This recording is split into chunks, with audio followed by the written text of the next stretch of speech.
What is up? Nothing Less podcast. This is episode 25. Like I mentioned, I'm Alexis. I'm your host. My boy Dave. He had to do some family stuff, but we here. We in this bitch. We recording. It's a little dark, but we here. Um, it's Thursday. Week 16 NFL season. We got NBA. It just started, and I think the game that just ended, Golden State versus the Nets. Brooklyn beat them by 30, almost 26 to be exact. But really, who's counting at that point? But I hope y'all doing well, man. Hopefully, y'all enjoyed the episode. I have an episode coming out, and that was with my boy Kike. I mean, it was the bomb. It was nice and relaxed. It was chill hangs. We were playing some music and shit. It was super fun. And I mean, yeah, my boy Dave was there as well. But hopefully you like the little backdrop. The backdrop's a little bit different.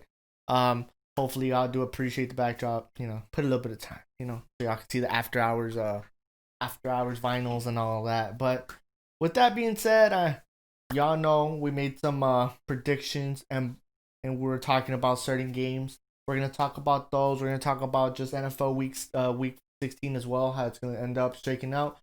Week 15 as a whole, it was pretty good. Some of the teams that we expected to do good are doing pretty solid. Um, and just some, it was. I feel like there's more questions than answers at this point.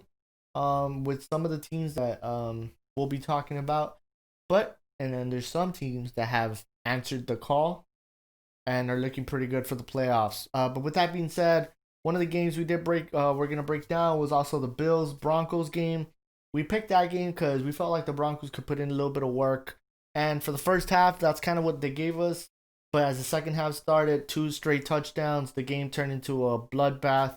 The score, I think, if I'm not mistaken, was 48-19, something around like that. Let me just confirm with my notes. 48-19. As we look at this game and for what it was, the Bills look solid. The Bills look great. Josh Allen, 28-40 for 359 yards, two touchdowns, but two rushing touchdowns as well to add to that. The guy's been playing out of his mind. I had mentioned him earlier for MVP earlier in the episodes, and I stick by it. He had his little moments of just mediocre play, but he also had gotten roughed up with the Chiefs and all that, Chiefs and Titans. But man, the Bills at 11-3, they're contenders. They're contenders. They look pretty good. I think they match up pretty well against the Chiefs. If they could stop the onslaught of the offensive power that the Chiefs have, I feel, or at least minimize it. I feel like the Bills can do some work. And Josh Allen, he's proven to be a better quarterback all around. I know his completion rate last year was like around 50s, and now he's already hitting either 65 to 70. So you're seeing the progression, and you're seeing just how good of a just player he's been. But we're not gonna just talk about Josh Allen at that end because he has to throw to receivers, right? He has to throw to running backs and all that, and tight ends, of course. And I know Dawson Knox had a touchdown, but we're not gonna talk about Dawson Knox, even though he's a good tight end. We're gonna talk about the pairing that happened in the offseason, one of the better offseason moves, if you must, we'll put it there. Which is, I mean, just the fact Stephon Diggs, he's been playing out of his mind. 11 receptions for 147 yards. But we won't forget, the guy that's been there for a bit as well. I think 2-3 years already. Cole Beasley, everyone's favorite Cowboy, but I think he's a better Bill. And 8 receptions for 112 yards. The guy's been not playing out of his mind too. He's having one of his better NFL seasons as a whole. And you look at these two receivers, and the two receivers have been playing. God, like you're looking at one of the better wide receiving tandems in the league as far as the last 6 weeks are concerned. And I mean, Josh Allen just playing crazy, and these guys playing crazy.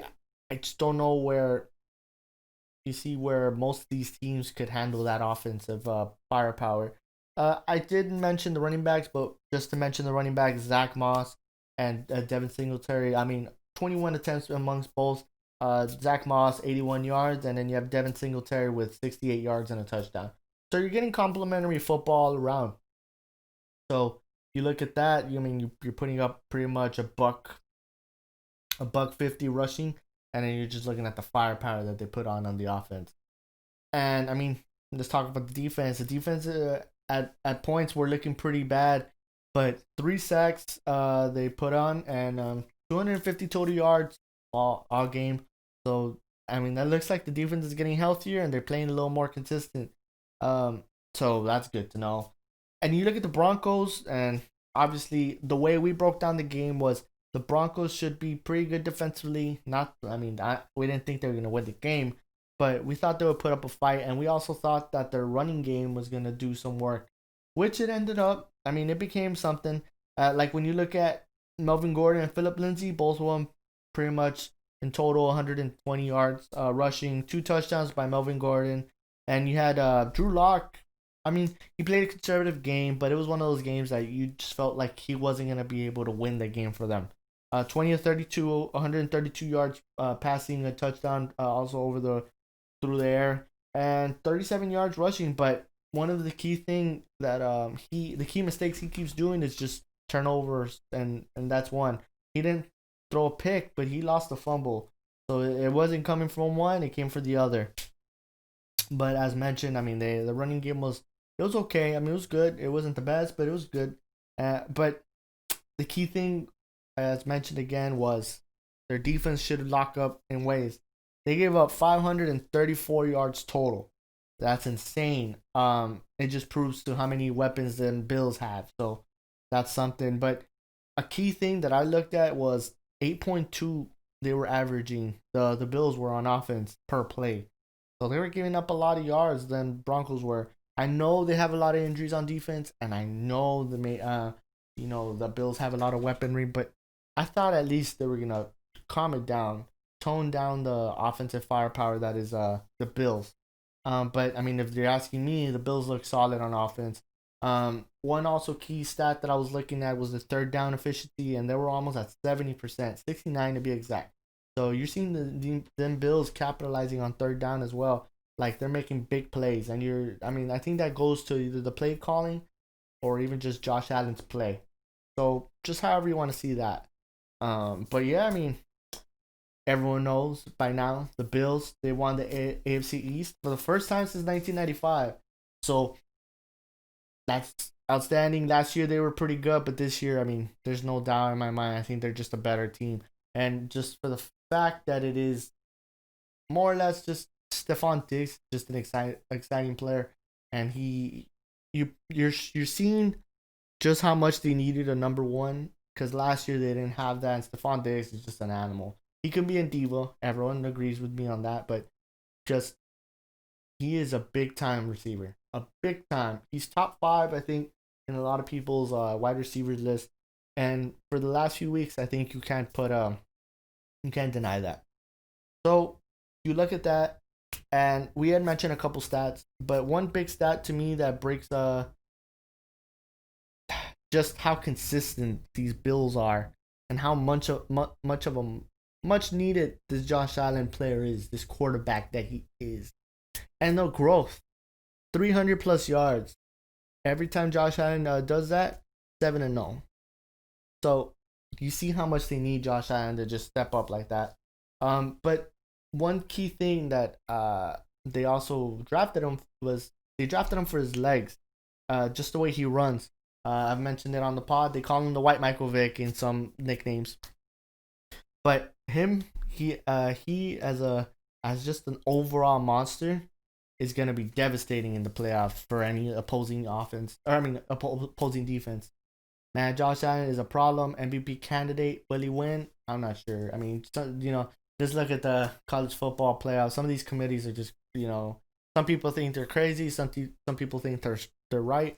I don't know, man. I mean, with these last 6 weeks, he could be pulling in. He's a dark horse for sure. But with that being said, Josh Allen, he joins Cam Newton, Dante Culpepper with 60 plus touchdowns, 20 plus rushing touchdowns in his 45 career games.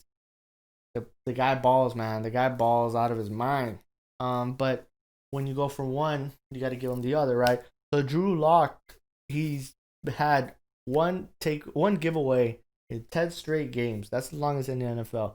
And I like Drew Lock. I thought Drew Lock last year he looked pretty good. He showed some signs of just, how do I put it? Signs of life for quarterbacks in Denver. But You know what? This year's been a rough year. They're 5-9. The Broncos next year, I think honestly they have a really good system or a really good just wide receiver core and just offensive playmakers.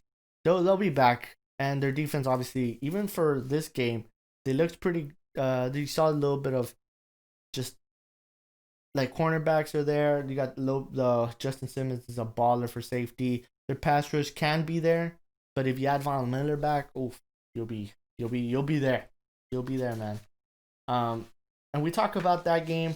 We also had mentioned the Patriots versus the Dolphins. My little notes, I write these down, or I type them out, just so we could be good. The Patriots, Dolphins. We picked that game. We also picked the Dolphins to win. Um, but we didn't think this game was just gonna be one of those games that Dolphins were gonna dominate. As people know, Tua is not one of those guys that's gonna Patrick Mahomes just out of nowhere just put up 400 and 5 touchdowns over the air. I don't expect that. I expect them to play like an Alex Smith. Control the ball. Just the offense is gonna be conservative yet effective, and that's kind of what you saw in this game, but not necessarily. I mean, first we're gonna get into just Cam Newton, 17 to 27, 209 yards, 38 yards rushing. The game, I mean, what do you expect from a Cam Newton with no wide receivers? The best comparison you could get for this Cam Newton is it's pretty much the Panthers Cam Newton, and the team is like the Panthers. They don't have much receivers. Their running game is subpar, mediocre in some ways. I mean, Sony Michel, 74 yards rushing. That's not going to get it done against this really good Dolphins defense. But overall, if you're looking at it from the whole season standpoint, this offense has been terrible. But you had one good game with Jacoby Myers, 7 receptions, 111 yards. Where you been all year? N'Keal Harry, who? Because N'Keal Harry hasn't been there. N'Keal Harry is no one. You drafted him for a number one pick, and it doesn't even matter. James White, he was higher in the receiving yards and receptions compared to N'Keal Harry. 4 receptions, 52 yards. A running back. So you see the issues there. But an issue on the defense is the people that have opted out as well. I mean, they had an interception. That's good. But they gave up 250 yards rushing. That's a lot of yards, man. And I mean, we'll go into the Dolphins here. Ahmed, they're one of those backs that just came out of nowhere. 122 yards and 1 touchdown on 23 attempts. Matt Breida, our favorite rugby player of all time, 86 yards rushing with 12 attempts. So you saw they were forcing the ball down their throat because you got to play like that. And Tua, just over 25 attempts. So 20 to 26, 145, and he threw a pick. It was a pretty bad pick, if we're being honest. But we'll talk about who got the pick too. Tua, I mean, he's a game manager. He's just gonna move the ball. He's not gonna force the rock too much. He wasn't like that in Alabama. And I mean, obviously from what you've seen, I mean, I think he has 9 touchdowns and 2 interceptions in his first few games. So you know what you're getting with Tua. Maybe next year he'll progress into maybe one of those killer mentalities, but who knows, Um, but if you looked at it from what I looked at, I guess one of my key standing points for the Dolphins, 37-minute possession time. They held the ball to their fucking chest. They held it right here. They're running the ball, moving the ball. I mean, the score itself, 12 to 20, 12. Man, I can't even talk right now. The Patriots had 12 points and the Dolphins had 22. So you see what happened. The Dolphins going 9-5 going into week 16. Patriots 6-8 officially out of the playoffs. So that's insane. 2008 was their last year that they hadn't made the playoffs. 11 straight postseason appearances, an NFL record. That just proves that organization is awesome. That organization is just it's top tier. Mr. Kraft, the owner, is he's a Looney Tune, man. I don't know if that was a loon. Was it? I was supposed to say a lunatic. I don't know why I said. disregard that. But yeah, and Bill Belichick, I mean, he knows what he sees in talent. A lot of people think, this is a whole like they needed Tom Brady. Honestly, even when Tom Brady was there, you saw the missing pieces. Tom Brady's a good quarterback, obviously a Hall of Famer, top two best quarterback of all time. But you gotta understand, sometimes you just need the weaponry, and they didn't have it. And you're seeing the issue here. You just can't put in a quarterback, hey, and we're gonna make the playoffs. A lot of people thought they were gonna make the playoffs. I didn't think that. I picked them to make 7-9, and they're looking like that. Excuse me, even worse. But this is a funny one just because I thought it was interesting when I wrote it down. Tua is the first rookie quarterback, I should add, to beat the Pats since who? I'll give you a little bit of time. I don't think you know who it is. Geno Smith. 2013. It's been 7 years. And Geno Smith was the guy. Man. When I read that, I was like, nah, you're lying. First of all. Secondly, the Jets, like, it didn't make sense to me. But at the time, I know the Jets had a top 10 defense, so there's one. And I mentioned this in the last podcast, but J.C. Jackson, one of the cornerbacks for the Patriots, he's a standout corner. I heard from J.C. Jackson because of Matt Sims, so I started looking into him. But J.C. Jackson ties Asante Samuels for 10 picks in the season since 2000. I think that's almost an NFL record. Could be.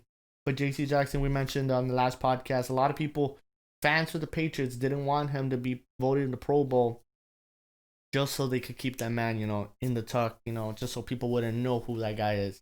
And you know what? Good for the Patriots, I guess, right? You got to have something. You have Stephon Gilmore and J.C. Jackson as corners for your team.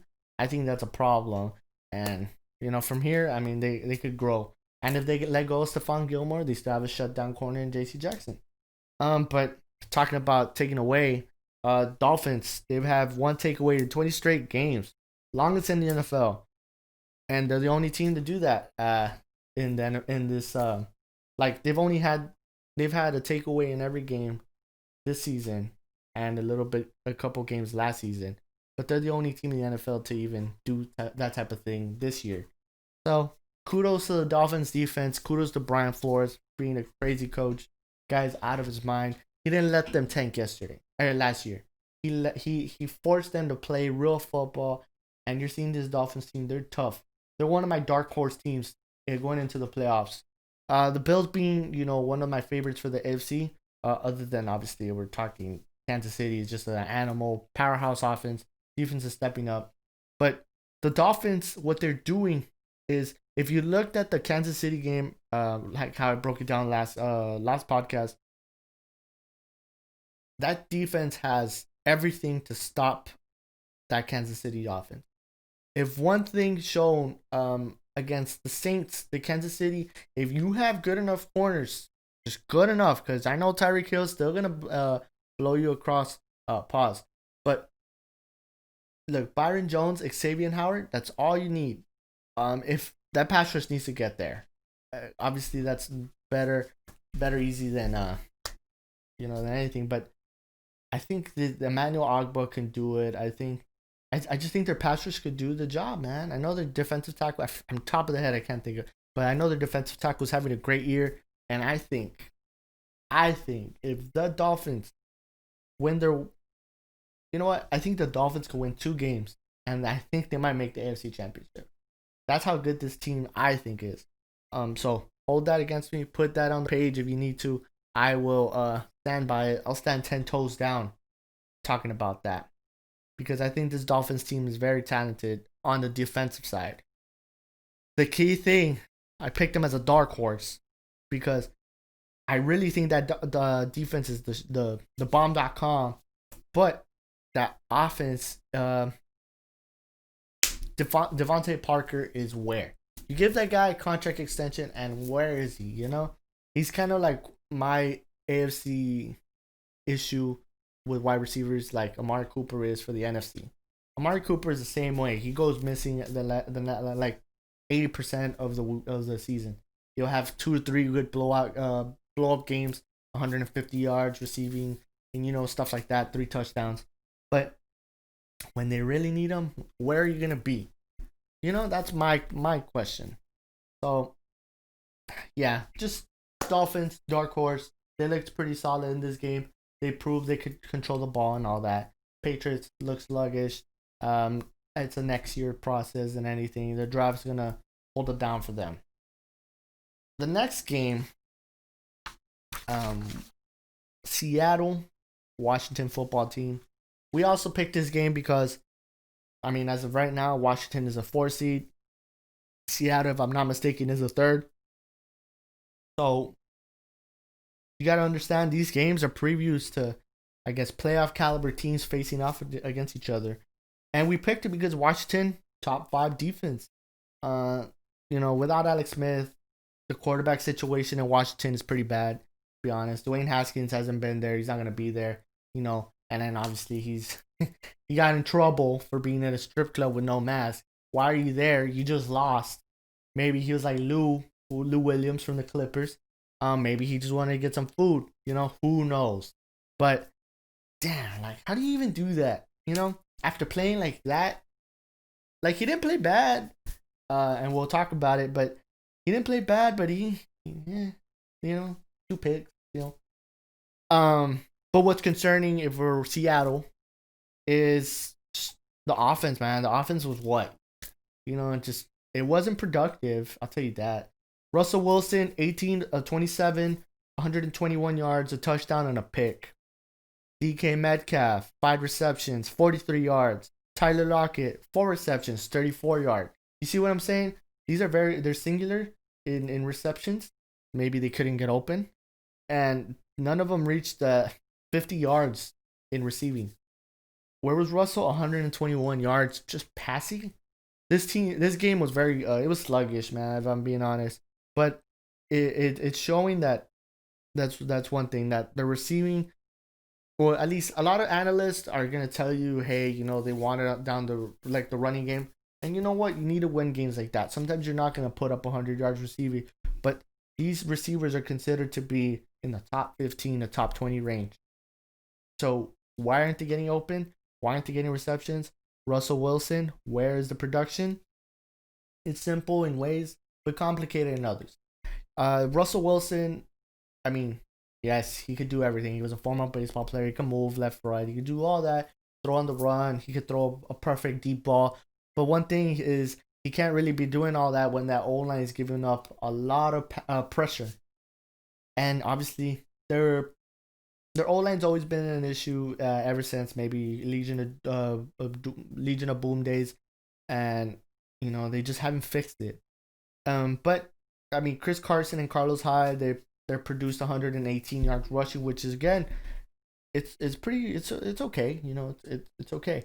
15 attempts and 2 attempts for, that's kind of the number, but 302 yards total on the offense. Now, maybe, sometimes you got to have a defensive struggle game to, maybe show up on the other side, which in ways they did. In 353 yards. That's pretty much what the defense did. 4 sacks. The pass rush that they have is underrated in ways, because Carlos Dunlap came in from the Bengals off a trade. And obviously, not a lot of people know, but I was always a big fan of Carlos Dunlap. He was kind of, in some ways, wasted talent in Cincinnati, because no one knew his name as a normal fan, but he's always been a great pass rush to me. And then they have a pick. The pass rush usually mostly comes from, before Carlos Dunlap, Jamal Adams, which we're going to talk about him, as far as 1 sack in 4 straight games, longest streak as a defensive back since 1982. He might reach 12 sacks by the end of the year. Might. By the way he's moving, I think he has like almost 10, maybe 9. But the guy's out of his mind. He's a damn defensive back. But the defense is stepping up in ways. The cornerbacks are getting a little healthier. Pass rush is improving. But I don't look at that end, because I know they were going to get better, because they were banged up most of the time. The cornerbacks, they were just injured all around. Quandre Diggs as the safety was always in and out. And I know they missed Jamal Adams with a groin injury for a couple games.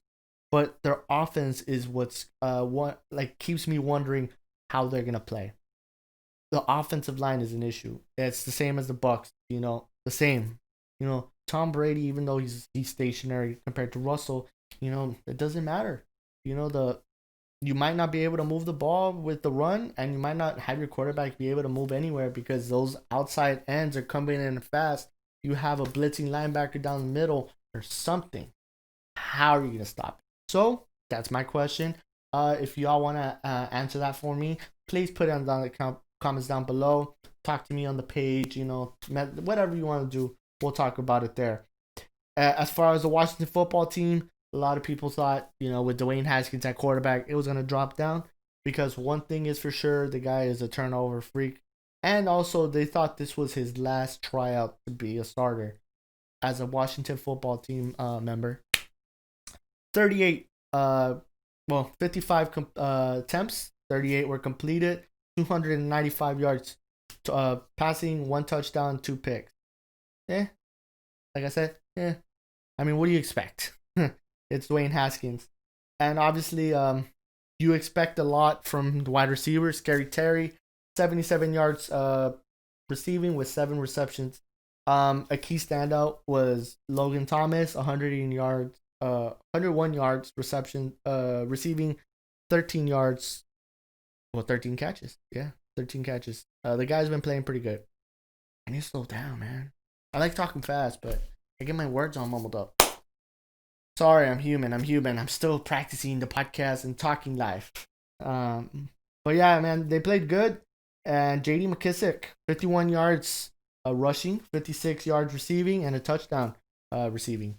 So the guy played pretty good. I felt like this. If Alex Smith comes back, I feel like they'll get back on the winning track.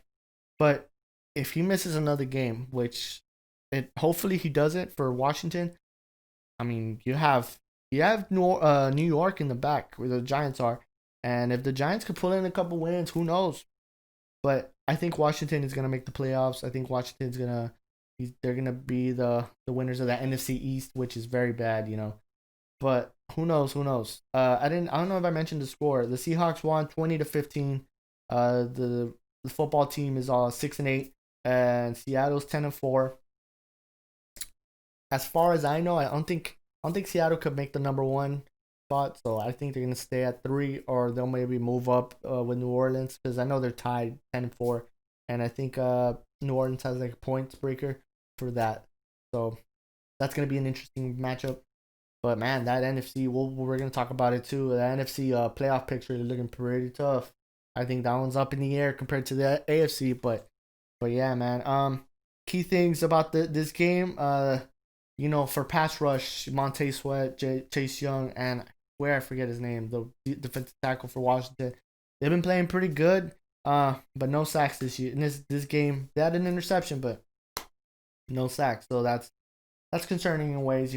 They played pretty good going into this game, but they didn't do as well.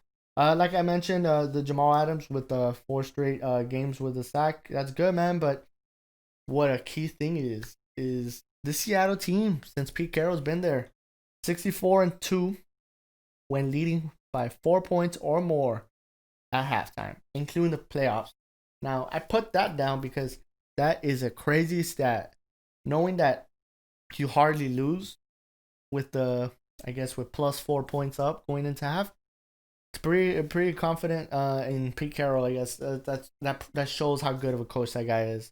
And even though there's points where he looked pretty rough, 10-4, the Seahawks team, I feel like every year other than maybe like 1 or 2 years, have always been in contention for the playoffs. Since he's been a head coach. 10-4. Guess who they play?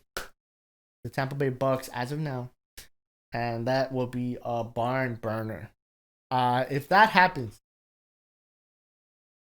man, if there's no game of the year moments, I feel like nominees, I feel like that game is gonna be a game of the year, man. You got Russell Wilson against Tom Brady, adversaries, if you want to call them that. That they faced off in the Super Bowl. The whole pick in the goal line, should have ran it with Marshawn, that type of stuff.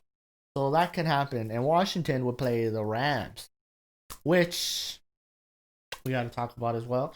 the Rams looked flat against the Jets, which the Jets got their first win. They're 1-13. Now they have a 25% chance of getting the number 1 draft pick. And you know what? The Rams are that concerned me because they played to their opponent's abilities. And that sucks, man. Sean McVay was embarrassed, as he said. Are they still a good team? Yeah, they are. But how are you gonna play like that? One of the Game of the Year's nominees, I feel, if we're being honest, is the Cardinals Eagles. Those Cardinals, man, those pesky Cardinals have had defensive moments of struggling that have kept their opponents in the game. And this was one, or however you want to see it. Jalen Hurts played out of his mind as well. Jalen Hurts played a great game. The Eagles lost just by a little. And top of the head, I think it was like 34-28, something like that. It was a good game, man. And the Cardinals, stay alive. The race there for, I think, the 7th seed. You got the Cardinals and the Bears. If the Cardinals lose just one game and the Bears win at least just one game, the Bears get in. And, I mean, if you're looking at schedule differences, the strength of schedule, I mean, it favors the Bears. The Bears have Jacksonville and the Packers. I think the Packers are not going to play their starters.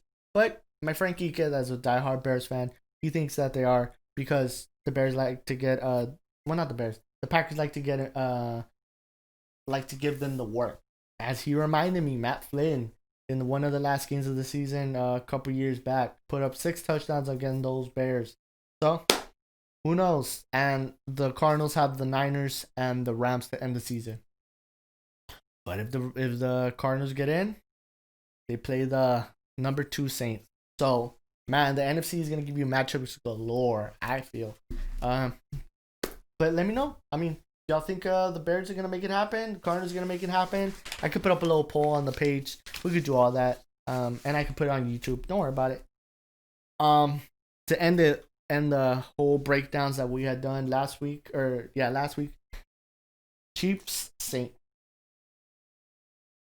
I'm a Saints fan. There's no way around it.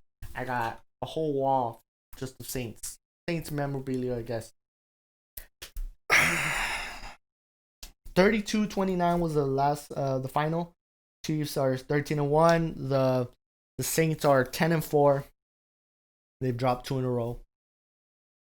I need to take a little breather, man.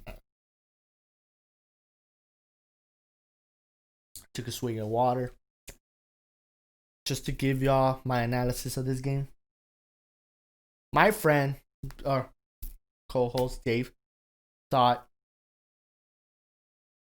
it was a close game. Numbers say it was a close game. But if you're asking me, I felt like the Chiefs were toying around with them on offense in ways. And, I mean, they went back like 14, 15, like that. Like, 14 unanswered points by the Chiefs. 15 by the 16 by the Chiefs, 15 by the Saints, something like that, right? And then the Chiefs went on to put on points, and the Saints put on a touchdown at the end. But man, I think the Chiefs are just Super Bowl bound. I think that's easy to say. And look at the numbers, man. I think you're gonna say they're not 100 yards receiving and all that, but Patrick Mahomes, 26 passes completed for 47 attempted, 254 yards, 3 touchdowns. That's a pretty good game. I mean, he threw it for 47, which is not good in ways, but Travis Kelce, 68 yards of 8 catches. Sammy Watkins, 4 catches for 60. Tyra Kill, 6 catches for 53 yards and a touchdown.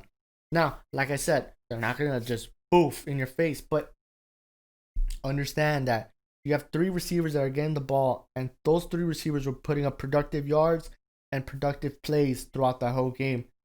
And another thing, Clyde Edwards-Helaire, 14 attempts, 79 yards. Le'Veon Bell, 15 attempts, 62 yards, and a touchdown.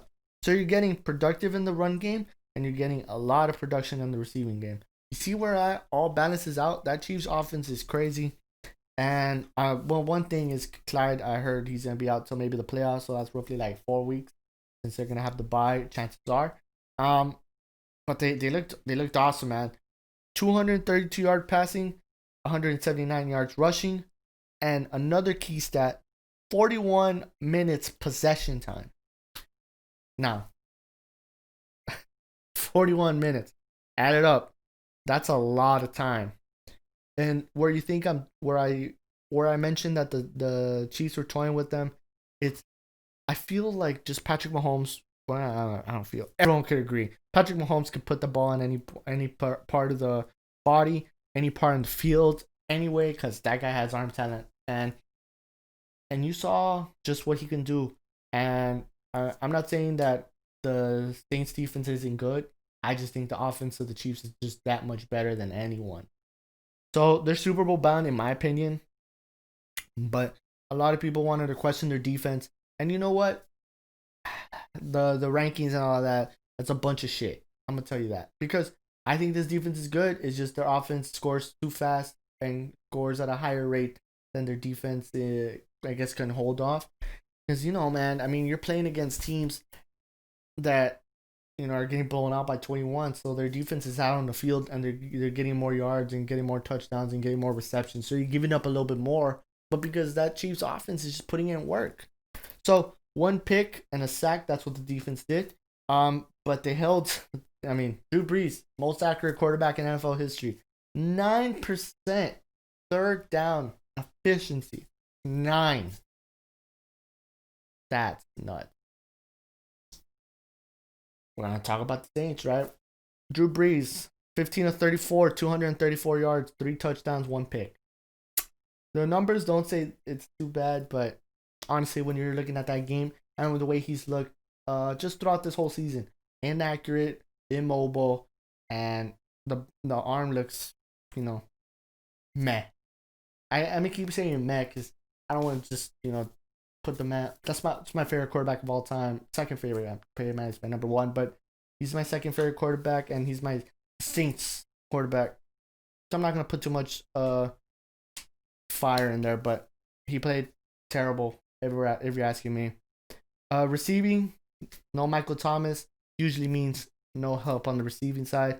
Emmanuel Sanders, 4 catches, 76 yards.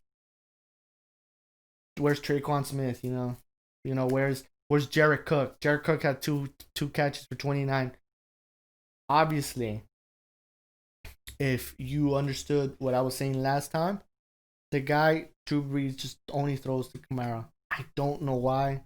I don't know why, because he doesn't even look down the field. He'll just throw the ball on a swing pass and a flat route, whatever. He'll just throw it to Kamara.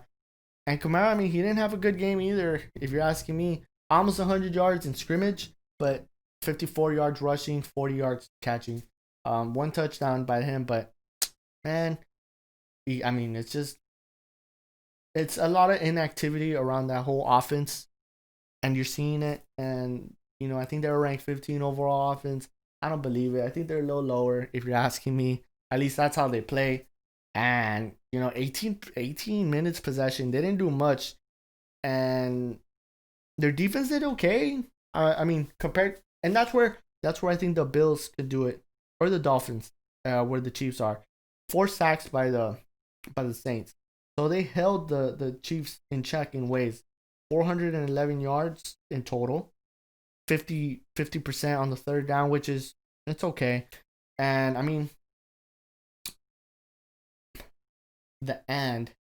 wanted to say but what the Chiefs did was 92 plays ran. They did.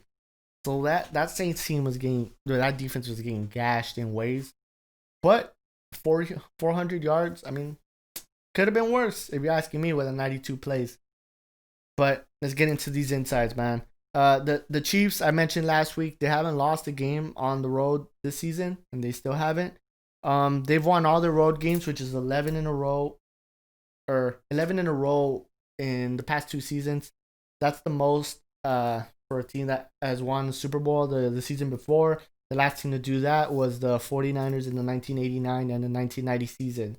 So you're seeing the productivity that comes from the defense and offense on the road, and that comes obviously an Arrowhead. Kamara, only running back in NFL history with 80 plus receptions in their first 4 seasons. and I think that's crazy. One of the best backs in the league, top 2 if you're asking me. Dalvin Cook is top 5. Number 1 and number 2 to me are Christian McCaffrey.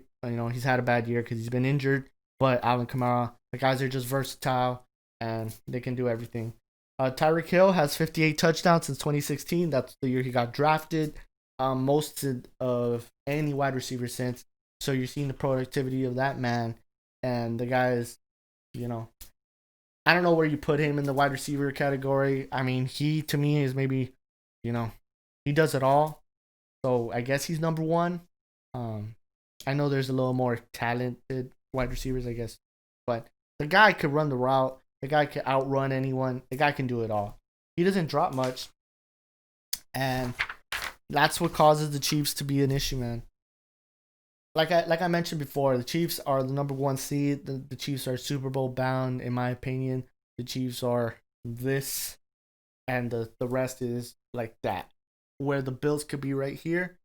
You saw what the issues were laid with them when they played. I think it was in week 5. That was like a Tuesday game. So, no, it was a Monday. It was a Monday afternoon game. I remember that one. Man, the Chiefs are good.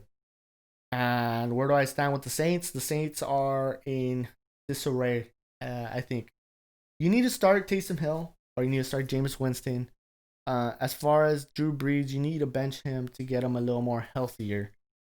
You got 2 more weeks, man. You were doing pretty good with Taysom Hill. You didn't need to start him against the Chiefs. It gives you more of an element if you add Taysom Hill at quarterback because he's a runner and a passer. Now you eliminate the weapon part of things as far as he's not a gunner, he's not this and that for special teams, but you don't need him for that. You just need him to score points and run the ball. I know that limits Kamara in ways because production wise, Kamara gets everything from Drew, but you've seen the wins he's getting, So gotta win. Sean Payton needs to do something there. As far as Andy Reid, I think if not Brian Flores, I think you got to give the coach of the year for Andy Reid for the job he's been doing. Great coach, man. Hall of Famer coach, that's no doubt. You don't have to hear me say that to agree. It's just the truth. Sean Payton, obviously a Hall of Famer, but this year, coach of the year, Andy Reid. And as far as it takes, man, I think that's pretty much it. And I think these playoffs are going to be one of the best ones of all time. I think honestly, there's a lot of depth in these teams, man.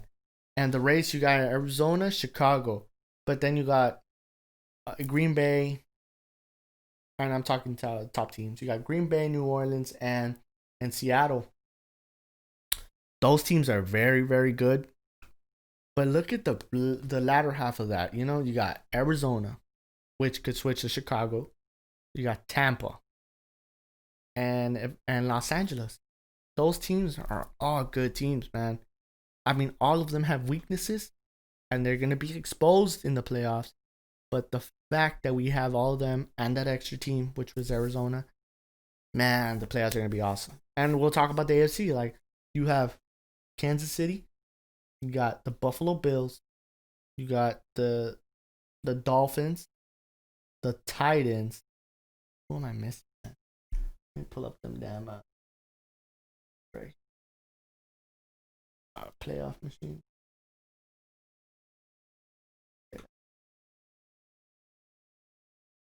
But man, don't worry about it. But damn, man, I mean, it was these playoffs are gonna be awesome, and we're gonna break it all down. We're gonna talk about everything on the playoff episode, which would be obviously the day before or so, before the playoffs are starting. But that's it, man. I mean, this is a quick little breakdown of the games, and I hope y'all really like this episode. I hope y'all like these types of episodes. And also check out the episode we dropped before this one. And yeah, I'm Alexis, and this was the Nothing Less podcast, episode 25. I'm gonna leave you